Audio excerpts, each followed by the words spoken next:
Good day, dear listeners. Steve Preda here with the Management Blueprint podcast. And today, my guest is Kristi Piehl, the founder and CEO of Media Minefield, a team of trained journalists, storytellers, social, creative, and paid experts who come alongside you to unlock the power and profit of your story.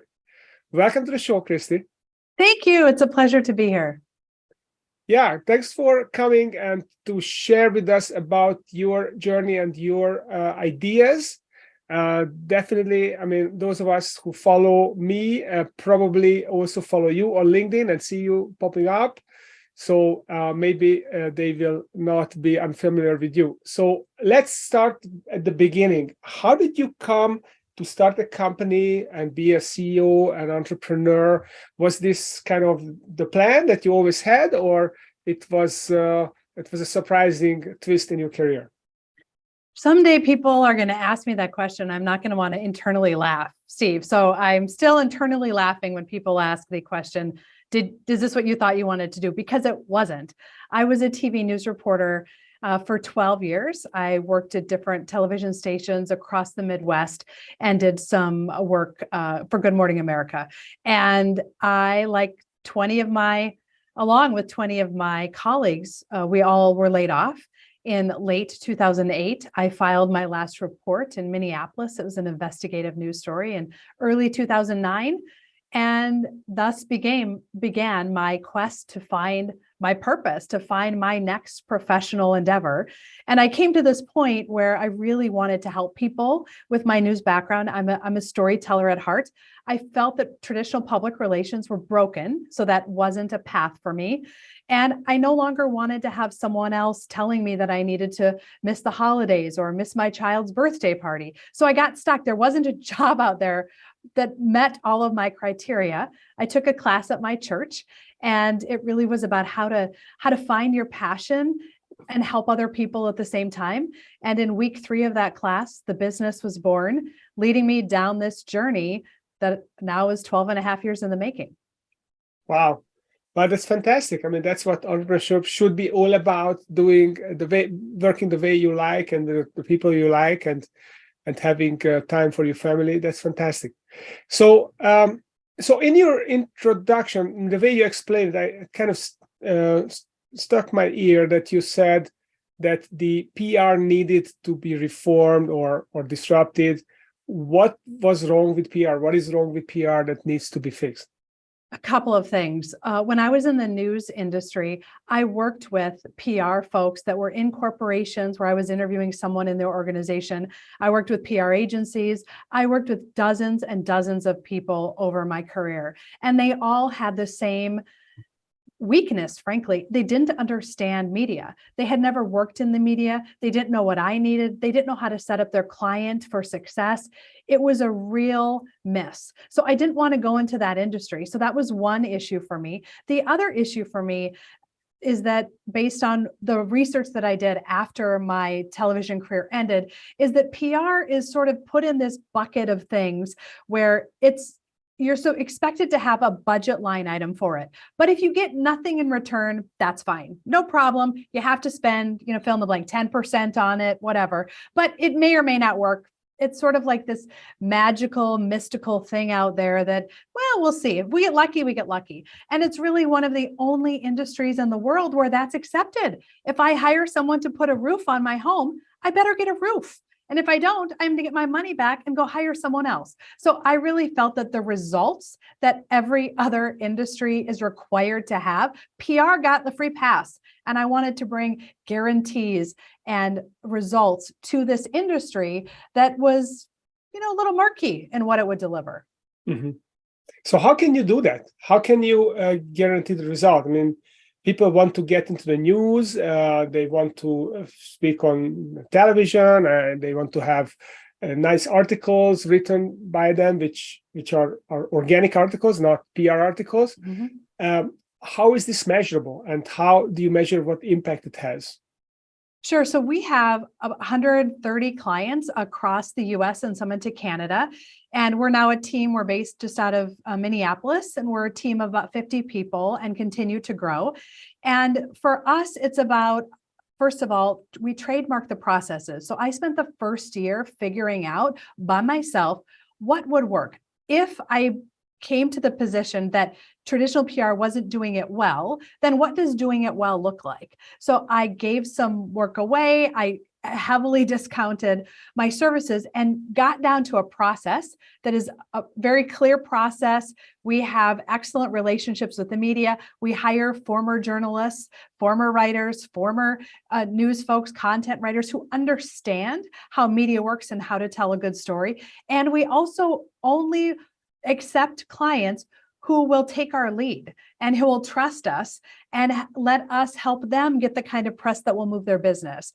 So we aren't in the business of blanketing press releases out there. We're really in the business of ensuring that we understand our client's message and then connecting it to news outlets that it will give impact to their audience, and then teaching our clients how to leverage that media. So that's how we do it on the earned media side, the press side of it. And then we have a significant part of our business that's social media for executives. And we guarantee that we're going to double engagement for our clients, or we're going to work for free until we do. So we have guarantees in these pieces of our business because it holds us accountable, and it gives our clients the opportunity to say, yes, I will pay this for this, or no, it's not worth it to me. And that's fine.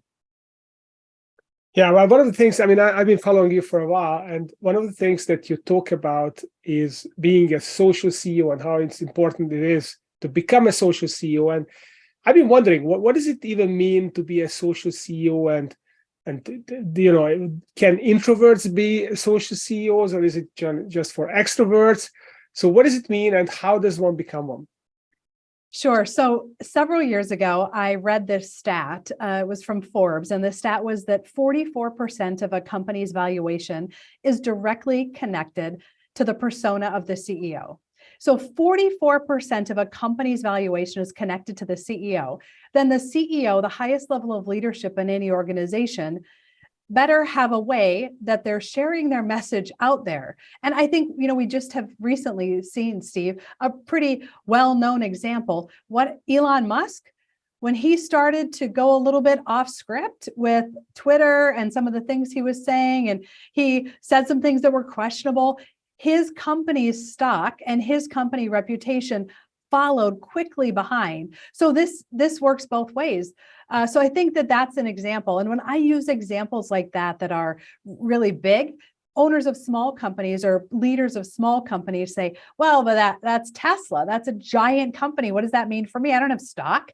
But I would say that everyone in your organization, whether that's 5 people or 5,000 or 500,000 people or 5 million people, look to the leader and take the lead from the leader and make decisions about, are they going to work there? Are they going to invest there? Are they going to buy from there? Based on that persona of the CEO. And currently, one of the best ways to get that CEO's message out there is on social media. So when I think about a social CEO, I mean a leader who is sharing their message on social media, who is leveraging LinkedIn, and who is specifically LinkedIn for most leaders, and who is being transparent. And that's a really different place. And I have all sorts of data, Steve. Let me share one with you. So executives on social media are perceived 23% more positively. That's from a Hootsuite report. It's data piece after data piece about how people are making their buying decisions and their hiring decisions on what they're finding on social media, which, you know, folks of a certain age, they don't want to hear this. They're like, my business has been going fine. I don't want to hear this. We have new consumers. The pandemic has changed us. Employees of a certain age and a certain mindset are looking for different things in their leaders. And we have an opportunity to embrace that, to lean into that, and frankly, to capitalize from that. Well, I don't think it's just the young people. I mean, I always go, you know, I always go on LinkedIn. If I was to have a call with anyone, in the first place, I check them out. Is LinkedIn. If they're not on LinkedIn, I'm already feeling a little bit uncomfortable about that person. Then I try to find them on Facebook or somewhere else. and see all the information that is out there. And if there's no information, I'm always wondering, why is there no information? Why is there no picture of this person? Is this even a real person, or do they have something to hide? So definitely these concerns are out there and totally understandable. However, I'm still wondering about the socialness of that thing, because, for example, my wife would never allow me to put any pictures of my family on LinkedIn, and she doesn't want my business to be in any way connected to my personal life. If it was up to her, it wouldn't. So what is the things that someone can share if, let's say, if the family is off limits? What kind of things can we share, and how transparent a CEO needs to be in order to actually reap the rewards of being a social CEO? It's a great question. And I get it all the time. We have a trademark process around the work that we do for executives. It's called positive online presence. And the first step and because we're in the Midwest, we call it POP, because we don't drink soda in the Midwest, if you're not aware, we drink pop. But the first step is really to understand the boundaries. So even if your family isn't comfortable on social media, there are parts of your life outside of work that would be appropriate for social media. So for example, if you take time during your week to go for a walk, to clear your head, to take a vacation, to read a book, all those things are a little bit not connected directly to your work. However, they are connected to you as a holistic person who does things besides just work. You also can share other people's content. If you read a great article that connects with you and you agree with, you can share that on LinkedIn. And that's another way to have engagement. My rule with my family is I have two sons. They're 20 and 15. Almost 16. I'll have another driver, which yay, I'll have another driver. And then I married my prom date. So I have been married for quite some time. And my role with them, and we came to this agreement several years ago, is that before I post any pictures of them on social media, my public social media, so social media sites where anyone can friend me or connect with me, they have to approve the image. So that's how we've worked it at our house. We've got some of our clients who you can do whatever you want. Go for it. Not use my family, but feel free to show my family as they are. And we have other folks who are where your wife sits. Absolutely not. These are two separate things. Now, I would challenge your wife. If I go to dinner with your wife someday, here's what I'm going to tell her. I'm going to ask her for 5 minutes on my phone, and I bet I can tell her your address and the name of your children. So people have concerns about privacy, and yet it's pretty much all out there. Yeah. So I get the concern. And odds are someone who really was looking for it could find it. And that it may not be the reason that she doesn't want it out there. And I'm not trying to question her at all, but just the world has changed so much. Yeah, no, I agree with you. I agree with you. So that's good. And I see people who put things like that, the way they work on their new book, or they go for a walk, and they write about what they think, the people they meet, at the events they attended. So definitely I can see that this is possible. Now, what else can a CEO do? So other than being present on social media, is there still a way to get in the newspaper, on TV channels? Do they even matter, those channels, anymore? Where in the era of Netflix and streaming television, do people even watch channels and listen to radio? So what are the alternatives to social media?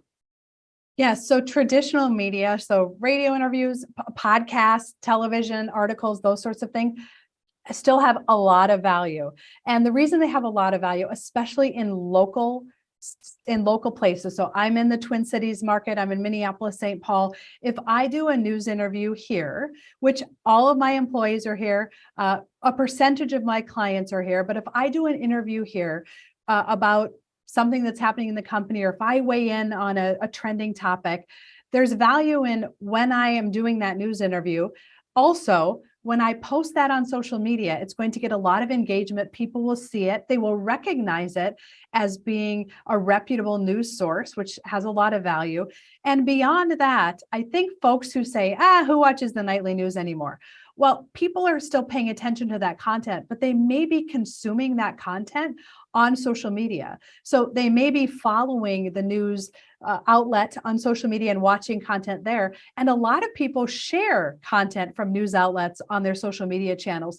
So it appears in different ways than my parents, my grandparents consumed the evening news, but there's still an appetite and a hunger, especially in local news, which we still see has most people are still trusting of their local news sources.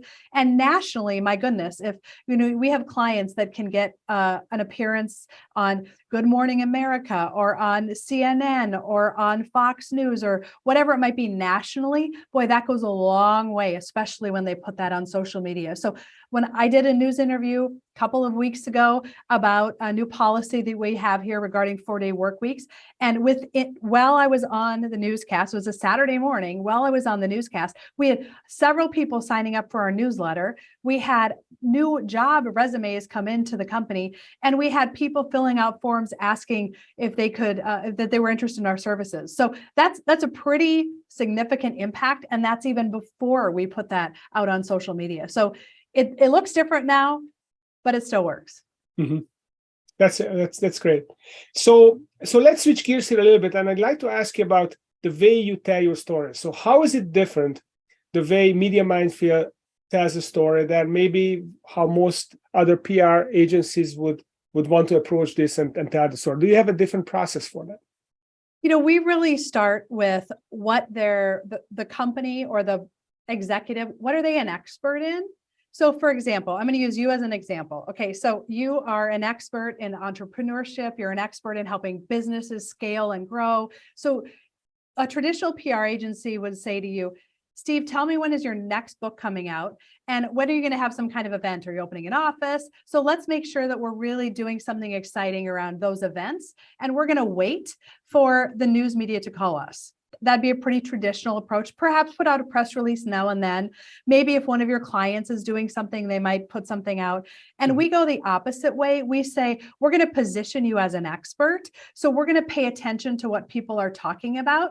And then we're going to have you be the expert in the field that you're in, entrepreneurship. So if a study came out that said that the number of entrepreneurs in the United States was decreasing, we'd say, excellent, that's fantastic. Steve can talk about that. He's got a perception, he's got an opinion about that. He's a thought leader. So we're going to reach out to our media contacts that we have, and we're going to tell them about what you can talk about. We're going to give them some data around it. We're going to even write out the questions for them. We're going to get you ready for that interview, so that interview can be awesome, and you can be elevated as an expert in your field. So when we work with, healthcare, we work with med tech, we work with people in the financial sector, we work with people who are launching products, we really start with, what are they an expert in? What is their unique ability in their industry? And that's what we want them talking about, because it's much more effective and there are opportunities. We want our clients really doing news interviews at least once or twice a month, so that they can be regularly featured as a thought leader in their industry. So is there like a specific method of linking the positioning with the news flow and trying to find these matches? Is there a process to that? It really is us paying attention. First, we have to understand what our clients want to talk about. And then we have keyword searches, and we're constantly paying attention to what they care about and knowing when new things are happening in their industries, and then positioning our clients. So if someone wants to do this on their own, they don't have budget to hire someone and they want to do this on their own, I think the way that I talk about it is to really get clear about what it is you want to talk about, and then understand who in your market, so wherever it is that you live or whatever it is that you pay attention to, whether that's a podcast or some niche publication, what writers, what reporters are covering that. So for example, I wouldn't pitch you as a business expert to the medical reporter. I wouldn't pitch you to the sports team. So it's important to understand who it is exactly that you want to pitch your positioning to, and then reach out to them via email.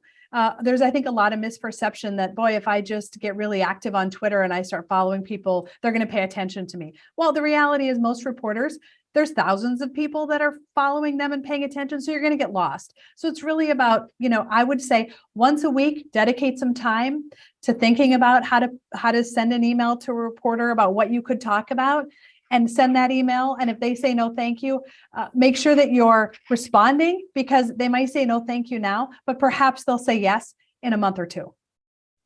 Yeah. This is hard work. I mean, getting out to the reporter, finding out who the right person is, and then being persevering in contacting them and following up. That's definitely not something I want to take on myself. So I would definitely look to someone like you to help me with that. The other thing I'm very uncomfortable with is this whole idea that social media is constantly evolving. So I'm getting emails from people offering their services to put me on TikTok and Instagram and other places. So what do you see out there other than LinkedIn? What other platforms are becoming interesting for business people to be present on? I ask business folks to think about what their challenges are. If their challenge is hiring, for example, then I would encourage them to look at the age they need to hire from and determine which platform those people are on, and then be really intentional about putting out messages there. And not messages like, please come work for me, but to be a holistic person. Because remember, like all of us know, we work for people or with people. We don't work for organizations or for organizations. Who we work with and for really matters.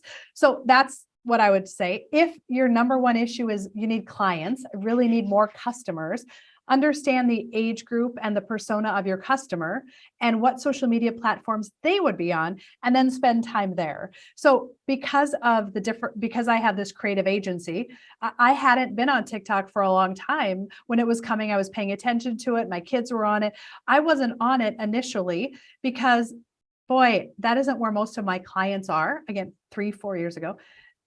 I got, as we were hiring people, a couple of people that we were hiring said, it's really weird that Kristi isn't on TikTok. So the reason I'm there is honestly less for my customers.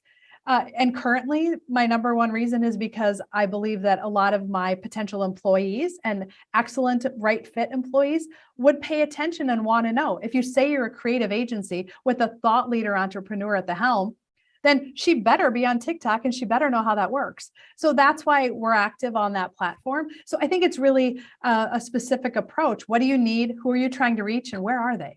Mm-hmm. Yeah, that's a good point. So maybe I can still hold off on TikTok for a while, for a couple more years. I mean, you can if you want, but jump in now. It's pretty interesting. TikTok has really surprised me. I'm learning, and it is a great place to learn and to follow different people. It's fascinating to me who's on TikTok. And I do have to set a timer for myself mentally, because I can go down this rabbit hole. Like, that's interesting. I didn't know that. I didn't know that. And like 10 minutes went by. So I can't do that, but it is a fascinating platform. And I do have concerns about data privacy. So there are folks who don't want to be on that platform because China and data privacy, and I absolutely respect that and understand it. And I think we're going to see what's going to happen there as the government is telling people they can't have TikTok on government devices. So it is an interesting place to watch. Well, definitely we'll check it out. But I am afraid of being sucked into it. That's my other concern. Mm-hmm. So finally, before we wrap up here, I'd like to ask you about this 4-day work week initiative that you've taken. This is pretty dramatic, and I mean, I totally see that people would love that, especially with parents who want to spend their time with their kids and they have more life balance with their family. My question is more about your business. How is it? Is it helping your business? To what degree, and what were your concerns before you actually announced it? Sure. So last winter, I started getting really interested in the global movement of the 4-day work week. I invited the founders of that movement onto my podcast, which is called Flip Your Script. So those two people, I interviewed them. I wanted to learn about it. They've really flipped the script on how we think about work weeks, and different countries and different industries have made the 4-day work week the norm. And I spent a lot of time researching it and thinking about it. And, to be honest, Steve, there isn't a spreadsheet where you can make it make sense, because it just doesn't make sense. How can you do the same amount of work in less days, and the company can have the same amount of output and revenue, profitability. It doesn't make sense. And yet I know in my gut, in my soul, that people are capable of more than we think, and we don't give them enough credit. And I learned that personally during the pandemic. I was so impressed and frankly surprised at what my folks could do remote. I had no idea we could be effective and grow a business in a remote environment during a pandemic. So I put all those things together and really thought about what would it be like if we did it here. So at Media Minefield, we're a service industry. We're deeply connected to the media, which is a 24/7 industry. We're deeply connected to social media, which is a never ending, all the time, even when you want to shut it off, you can't, industry. So how could we make a 4-day work week work? So we told our team in July that we were going to have the 4M, which is the 4-day work week mindset. And we're going to launch it in mid-August of 22.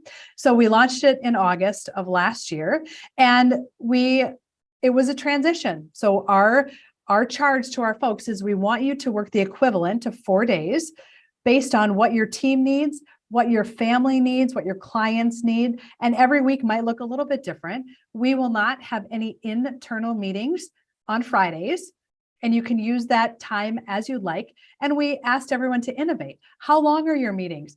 Are all the right people in the meetings? Do we have too many meetings, or are we doing things in meetings that aren't adding value for anyone? And we're always going to be available for our clients. So we're not closed today. We're not answering the phones. We're not responding to texts. We just ask people to innovate and use their time differently. And what we've seen since then is we've seen no change in our output. We've seen our people working less hours, and we haven't had any client complaints about this policy. Most don't know that. I mean, we told them we're doing it, but they're not sensing anything different with us and how we work. And in Q4 of last year, after we announced this, we got quite a bit of press buzz, which was a bonus. And we landed 3 pretty significant clients for us. And I think it was because we're in the innovative business. And if you're going to be innovative, in my perspective, and you're going to disrupt an industry that's known for burning people out and overworking folks and lots of turnover, then you better innovate in all areas. And to me, that's what the 4-day mindset does. And for me personally, I get a weekend now. I would, work all day Friday, spend some time over the weekend getting ready. And I have totally shifted how I think about time. And it's a beautiful thing.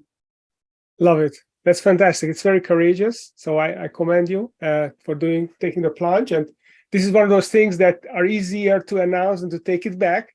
So you better make it stick as well. But surely if I was a young high flyer and I want to work for a company that I know would take care of me or would care about me, this would certainly be a very attractive thing to consider. So fantastic. So Kristi, if people would like to learn about what Media Minefield can do for them and connect with you, you're a social CEO extraordinaire. So obviously they can find you on LinkedIn, but what other ways would you recommend people to seek you guys out?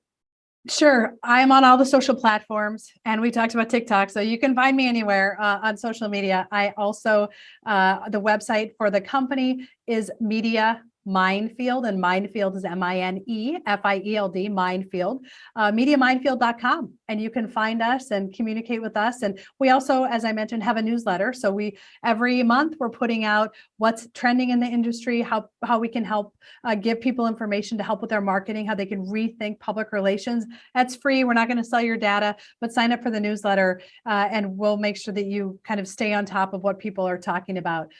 So really excited about being on your podcast. I appreciate the opportunity. Fantastic. Kristi, thanks for coming and thanks for sharing your innovative ideas and creating a lot of social CEOs with your company and the 4-day work week and this whole disruption of the media and I guess, what do you say, diffusing the minefield. That's a pretty powerful thing. So thanks for coming. Thank you so much.